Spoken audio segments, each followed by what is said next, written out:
বন্ধুরা, daily Bangla news এবং daily media network YouTube চ্যানেলে আপনাদের সবাইকে স্বাগত। বন্ধুরা, শনিবার 6 তারিখ নতুন বছরের জানুয়ারি মাসে দুই বাংলার ওপরে পশ্চিমী ঝঞ্ঝার ফলে কোথাও ভারী, কোথাও হালকা এবং কোথাও মাঝারি বৃষ্টির কিন্তু পরিস্থিতি তৈরি হচ্ছে। বিশেষ করে দক্ষিণবঙ্গের জেলাগুলিতে, দক্ষিণবঙ্গের উত্তর পশ্চিম দিকটাতে সেখানে কিন্তু যে বৃষ্টির পরিমাণটা সেটা কিন্তু বাড়তে পারে। এছাড়াও বাংলাদেশে কেমন পরিস্থিতি থাকবে পশ্চিমী ঝঞ্ঝার ফলে, এরই মধ্যে বঙ্গোপসাগরেও কিন্তু নতুন করে ঘূর্ণাবর্ত উঠছে। সেটাও আমরা এই ভিডিওর মাধ্যমে আপনাদেরকে দেখাবো যে কোনো ঘূর্ণিঝড় বা বড়সড় সিস্টেমের সম্ভাবনা রয়েছে কি না। এছাড়াও পশ্চিমী ঝঞ্ঝার প্রভাব কতদিন কোন কোন জেলাগুলিতে থাকবে আর কতটা পরিমাণ বৃষ্টি পরবর্তী 10 দিন থাকবে দুই বাংলা, পশ্চিমবঙ্গ, বিহার, ওড়িশার ওপরে, ত্রিপুরার ওপরে। তো জানতে হলে ভিডিওটিকে বিনা স্কিপ করে শুরু থেকে শেষ পর্যন্ত দেখতে থাকুন। ভিডিওটি ভালো লাগলে লাইক করে দেবেন এবং ভিডিওর নিচে একটি লাল কালারের সাবস্ক্রাইব বাটন আছে, ওটিতে ক্লিক করে দিয়ে পাশের ঘন্টির চিহ্নটা প্রেস করে দিয়ে অল অপশানটিতে ক্লিক করে দিয়ে আমাদের সঙ্গে থাকবেন প্রত্যেক দিন আবহাওয়া সম্বন্ধিত নতুন নতুন আপডেট পাওয়ার জন্য। তো চলুন মধ্যে ভিডিওটিকে এবার শুরু করা যাক। সবার প্রথমে যেটা আমরা আপনাদেরকে জানাচ্ছি, দেখুন পশ্চিমী ঝঞ্ঝা কিন্তু শনিবার 6 তারিখে ভারতের উত্তর পশ্চিম দিক থেকে কিন্তু সরাসরি পশ্চিমবঙ্গের দিকে প্রবেশ করছে, ঝাড়খণ্ড হয়ে ধানবাদের ওপর দিয়ে সরাসরি। তো তার আগে আমরা একবার দেখে নেব যে আজ এই মুহূর্তে পশ্চিমবঙ্গের আবহাওয়া কেমন আছে উপগ্রহ চিত্র অনুযায়ী। তারপরে আমরা বজ্রবিদ্যুৎ মোডে এসে টোটাল বৃষ্টির পরিমাণটা এবং ঘূর্ণিঝড় হবে কিনা সেটা দেখাবো। তার জন্য আপনারা দেখতে থাকুন। এখানে এখন যদি আমরা উপগ্রহ চিত্র যাই, আমরা কিন্তু তাপমাত্রার পরিমাণটাও দেখাবো যে কোথায় কোথায় আর কতটা শীত পড়তে চলেছে, কারণ গত দুদিন আগে থেকে কিন্তু শীত বাংলার ওপরে ভালো পড়েছে। এর মধ্যে যখন আমরা প্লে করব, এখানে দেখুন এখানে আমরা বজ্রবিদ্যুৎ মোডে যদি যাই,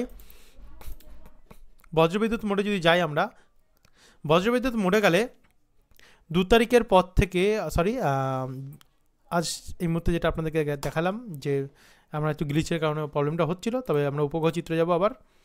আর উপগ্রহ চিত্র বন্ধুরা একটু প্রবলেম করছে, হ্যাঁ উপগ্রহ চিত্রটা একটু আমাদের প্রবলেম করছে, তার জন্য আমাদেরকে মেঘবেলা মোডটাই দেখতে লাগবে। তো এবারে আমরা মেঘবেলা মোড গেলাম। দেখুন মেঘবেলা মোড অনুযায়ী কিন্তু এখন পুরো একদম আবহাওয়া পরিষ্কার, কোনো প্রভাব কিন্তু এই মুহূর্তে পশ্চিমবঙ্গের ওপরে নেই।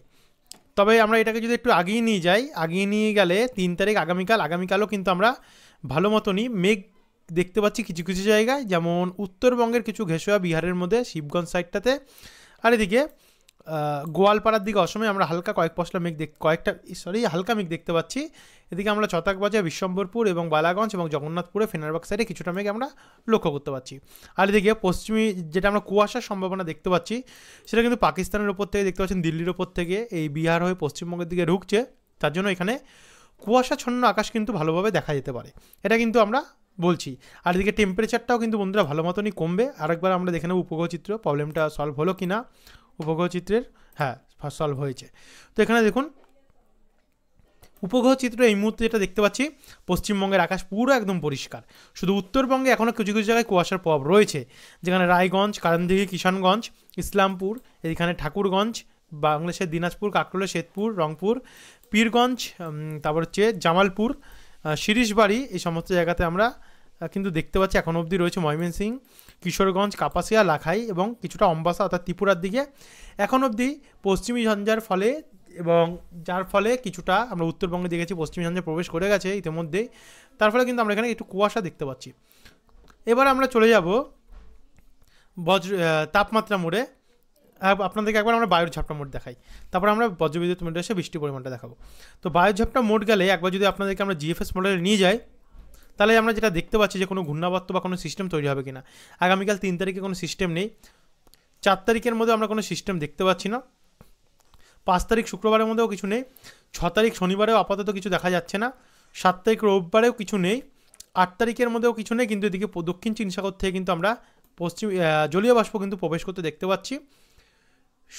মঙ্গলবার 9 তারিখের মধ্যেও আমরা কিছু কিন্তু দেখতে পাচ্ছি না। হ্যাঁ 9 তারিখে রাত্রি 9টা PM পর কিন্তু দক্ষিণ মধ্য বঙ্গোপসাগরে একটা ঘূর্ণাবর্ত অর্থাৎ সিস্টেম তৈরি হতে পারে, যেটা 10 তারিখের পর আস্তে আস্তে করে একটি পশ্চিম দিকে বাঁক নিতে পারে।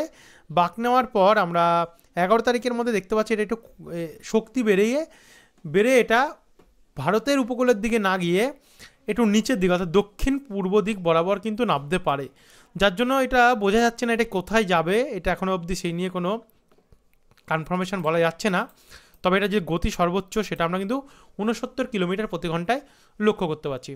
এবার আমরা চলে যাব বজ্রবিদ্যুৎ মোডে, যাব গিয়ে দেখাবো কোথায় কোথায় কতটা বৃষ্টি পশ্চিমী ঝঞ্ঝার ফলে হবে, তারপরে আমরা টোটাল তাপমাত্রা দেখিয়ে দেবো, কারণ এবারে কিন্তু আরও শীত পড়বে, টেম্পারেচার আরও নামবে, শীতের প্রভাবটা বাড়বে বাংলার ওপরে।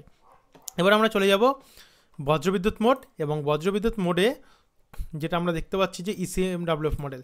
তো বজ্রবিদ্যুৎ মোডে ইসিএমডাব্লিউএফ মডেল গেলে যদি আমরা আজকের ডেটে যাই, মঙ্গলবার 2 তারিখের মধ্যে এই মুহূর্তে দেখতে পাচ্ছেন যে কোনো প্রভাব আপাতত বাংলার ওপরে নেই, তবে অসমের দিকে কিছুটা হালকা ঝিরিঝিরি বৃষ্টি শিলং সাইডটাতে।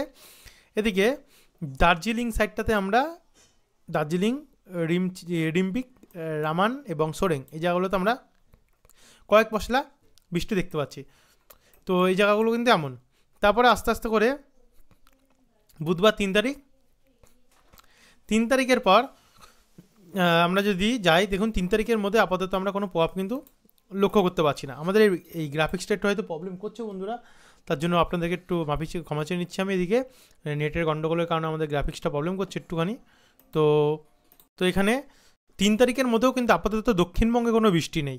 তারপরে 4 তারিখে যখন যাচ্ছি আমরা, 4 তারিখে দেখুন এখানে পশ্চিমী ঝঞ্ঝা এলাহাবাদের ওপর থেকে আসছে, কিন্তু এটাও তেমন একটা প্রভাব ফেলাতে পারবে না। ধানবাদ হয়ে অর্থাৎ ধানবাদ অবধি এসে এটিও কমজোরি হয়ে যাবে।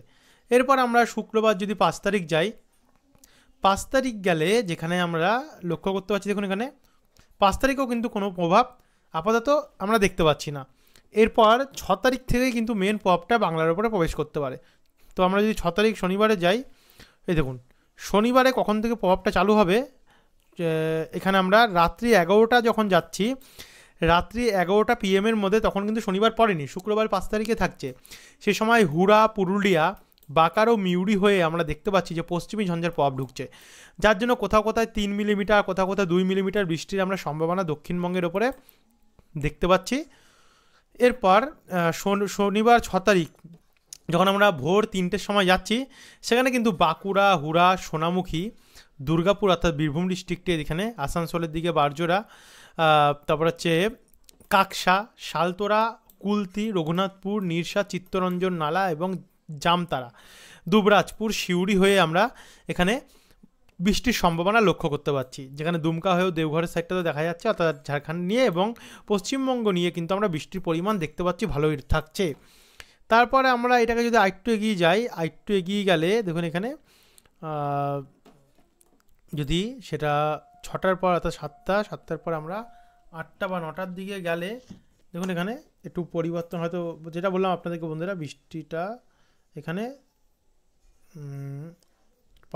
3টের পর 5টা 6টা, দেখুন 6টার সময় গিয়ে বৃষ্টির যে পরিমাণটা সেটা বাড়বে, যেখানে বর্ধমান, গুসকারা, সোনামুখী, কাটোয়া এই সমস্ত জায়গায় বৃষ্টির যে পরিমাণটা সেটা ভালোই থাকবে। কতুলপুর এবং বাঁকুড়ার দিকটাতে, সিউড়ি দিকটাতে বৃষ্টি আমরা দেখতে পাচ্ছি। এদিকে উত্তরবঙ্গের অনেক জায়গায় কিন্তু বৃষ্টি প্রবেশ করে যায়, যেখানে জঙ্গিপুর, মুরারাই, দুলিয়ান, ফারাক্কা, শিবগঞ্জ, বাংলাদেশের নবাবগঞ্জ, নাচল এবং গোমাস্তপুর এই সমস্ত জায়গায় আমরা বৃষ্টির সম্ভাবনা লক্ষ্য করতে পারছি। এরপর এই প্রভাবটা কিন্তু আস্তে আস্তে আরও একটু কমতে বা বাড়তে পারে, তবে রাত্রি 8টার সময় গিয়ে আমরা যেটা দেখতে পাচ্ছি, এখানে মেমারি, পান্ডুয়া, কালনা, শান্তিপুর, এদিকে নবদ্বীপ, মন্তেশ্বর, পূর্বাস্থলী, পাতুলি, বর্ধমান, মেমারি যেটা বললাম আপনাদের, খণ্ডঘোষ, পত্রেশ্বর, সোনামুখী, কোথাও কোথাও তো 7.8 মিলিমিটার বৃষ্টি রয়েছে দেখতে পাচ্ছেন, কাকসা, বারজোড়া, দুর্গাপুর, রানীগঞ্জ এবং আসানসোল এই জায়গাগুলোতে যে বৃষ্টির পরিমাণটা সেটা একটুখানি হলে বাড়তে বা কমতে পারে এমনটা দেখা যাচ্ছে। তারপরে আমরা যদি আরেকটু এগিয়ে যাই, আরেকটু এগিয়ে গেলে দেখুন আবার দ্বিতীয় প্রভাবটা যখন আসছে 6 তারিখের পর, সেটা কিন্তু জামশেদপুর অবধি লাস্ট আসছে, যেখানে জামশেদপুর, বারাবাজারের দিকটা, পাকদা এই সমস্ত জায়গাতে আমরা বৃষ্টির সম্ভাবনা লক্ষ্য করতে পারছি। আর তারপরে কিন্তু এই প্রভাবটাও আস্তে আস্তে করে কেটে যেতে পারে। লাস্ট আমরা শনিবার 6 তারিখে বৃষ্টিটা লক্ষ্য করতে পারছি। 7 তারিখে হয়তো পশ্চিমী ঝঞ্ঝা আসবে, সেটা পশ্চিমবঙ্গের উপরে তেমন একটা বৃষ্টি নাও দিতে পারে, তবে সেটা কোনো 100% কিন্তু কোনো কনফার্ম নয়, কারণ এই বৃষ্টি কিন্তু কখনো কমবে কখনো বাড়বে এমনই চলবে, কিন্তু প্রভাব যে আসবে সেটা একটা কিন্তু বোঝা যাচ্ছে। তো এখনকার বন্ধুরা ভিডিওতে আমরা এতটাই রাখলাম বৃষ্টির মোডটাতে, দেখা যাক পরবর্তীকালে কী হয়, বা যেটা আপনাদেরকে আমরা তাপমাত্রা মোড দেখাবো কোথায় কোথায় কতটা তাপমাত্রা থাকবে, যেটা শুরুতেই বললাম। তো তাপমাত্রা মডেলে গেলে আমরা দেখে নেবো আগামীকাল কোথায় কতটা টেম্পারেচার নামবে। তো আমরা ভোরবেলা টেম্পারেচারটা দেখে নেবো 3টে দেখুন 3টের সময় বলা হচ্ছে 12 ডিগ্রি টেম্পারেচারে কিন্তু বাংলার তাপমাত্রা নামবে, যেটা আপনাদেরকে বললাম যে এবারে কিন্তু ভালো টেম্পারেচার নামতে চলেছে। কলকাতার উপরে 12 ডিগ্রি, বাংলাদেশে অনেক অনেক জায়গায় 12, কোথাও 14 দেখতে পাচ্ছেন, 12-14 মধ্যে থাকছে, এবং পশ্চিমবঙ্গের কোথাও কোথাও 11 ডিগ্রি, তারপর হচ্ছে 12 ডিগ্রি, 13 ডিগ্রি এমন না টেম্পারেচার কিন্তু নামতে চলেছে। তারপরে 5টার সময় যদি আমরা যাই, 5টার সময় কিন্তু 13 ডিগ্রি অবধি উঠে যাবে গিয়ে, অর্থাৎ 11 ডিগ্রি অবধি কিন্তু টেম্পারেচার আমরা নামতে দেখতে পাচ্ছি। তারপরে 4 তারিখে গিয়ে আমরা ওই 12, 13, 11 এমন দেখতে পাচ্ছি, ওই 13-র মধ্যেই থাকছে। তো এই দুদিনের টেম্পারেচার আপনাদের কাছে আমরা তুলে ধরলাম। এর পরের আপডেটের মাধ্যমে অবশ্যই পরেরগুলো তুলে ধরবো। এখনকার জন্য এতটাই বন্ধুরা, সুস্থ থাকেন, ভালো থাকুন, অসংখ্য ধন্যবাদ।